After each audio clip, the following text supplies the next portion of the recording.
సుంకాల యుద్ధం మధ్య భారత ప్రధాని నరేంద్ర మోదీ, అమెరికా అధ్యక్షుడు డొనాల్డ్ ట్రంప్ మధ్య సమావేశం సాధ్యమేనా? ఇద్దరు నాయకుల మధ్య సమావేశం భారతదేశం అమెరికా సంబంధాలను పునరుద్ధరిస్తుందా? ఇలాంటి అనేక ప్రశ్నలు ఉన్నాయి. వాటికి సమాధానం కోసం భారతీయులే కాకుండా మొత్తం ప్రపంచం కూడా ఎదురు చూస్తుంది. ప్రధాని నరేంద్ర మోదీ, ట్రంప్ త్వరలోనే కలుసుకోబోతున్నట్లు సమాచారం.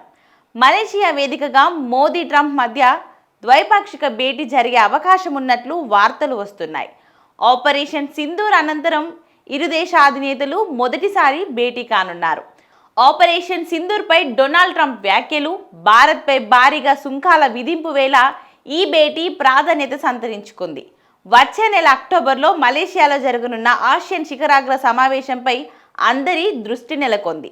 ఈ సందర్భంగా ఇద్దరు నేతల మధ్య ముఖాముఖి సమావేశం జరిగే అవకాశం ఉంది.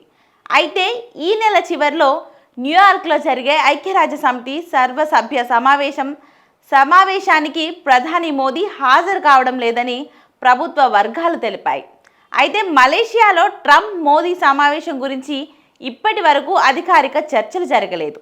అంతేకాకుండా ఆసియన్ శిఖరాగ్ర సమావేశానికి ఇద్దరు నాయకుల హాజరును ఇటు భారత్, అటు అమెరికా అధికారికంగా ప్రకటించలేదు. అయినప్పటికీ ప్రధానమంత్రి నరేంద్ర మోదీ ఆసియన్ శిఖరాగ్ర సమావేశాలకు హాజరవుతున్నట్లు సమాచారం. ఈసారి కూడా ఆయన పాల్గొనే అవకాశం ఎక్కువగా ఉంది. అంతలో అమెరికా అధ్యక్షుడు ట్రంప్ వచ్చే నెలలో మలేషియాను సందర్శిస్తారని మలేషియా ప్రధానమంత్రి దాతుర్ సేది అన్వర్ ఇబ్రహీం ధృవీకరించారు. అధ్యక్షుడు ట్రంప్ వచ్చే నెలలో మలేషియాను సందర్శించి 47వ ఆసియన్ శిఖరాగ్ర సమావేశానికి హాజరవ్వనున్నారని ఫోన్ చేశారు. ఆమ్ బ్యాంక్ గ్రూప్ స్వర్ణోత్సవ వేడుకలో మలేషియా ప్రధాని అన్వర్ తెలిపారు. ఈ శిఖరాగ్ర సమావేశానికి చైనా ప్రధానమంత్రి కూడా హాజరవుతారు. ఆసియన్ శిఖరాగ్ర సమావేశం అక్టోబర్ 26 నుంచి అక్టోబర్ 28 వరకు జరగనుంది. ఈ సందర్భంగా మోదీ, ట్రంప్ కలుసుకుంటే నవంబర్లో భారతదేశంలో జరగనున్న క్వాడ్ నాయకుల శిఖరాగ్ర సమావేశానికి సంసిద్ధం కావడంలో ఇది కీలకం కావచ్చు.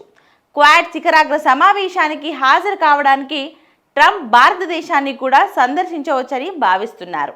ఇక ప్రధానమంత్రి నరేంద్ర మోదీ, డొనాల్డ్ ట్రంప్ ఎప్పుడు, ఎక్కడ కలుసుకుంటారు? దీపావళి నాడు ఈ ఇద్దరు స్నేహితులు కలుస్తారా అన్నది అధికారికంగా ప్రకటించాల్సిన అవసరం ఉంది. ఇటీవల భారతదేశంలో నియమితులైన అమెరికా రాయబారి సెర్గియో గోర్ అధ్యక్షుడు ట్రంప్ క్వాడ్ శిఖరాగ్ర సమావేశానికి ముఖ్య నాయకుల సమావేశానికి కట్టుబడి ఉన్నారని పేర్కొన్నారు.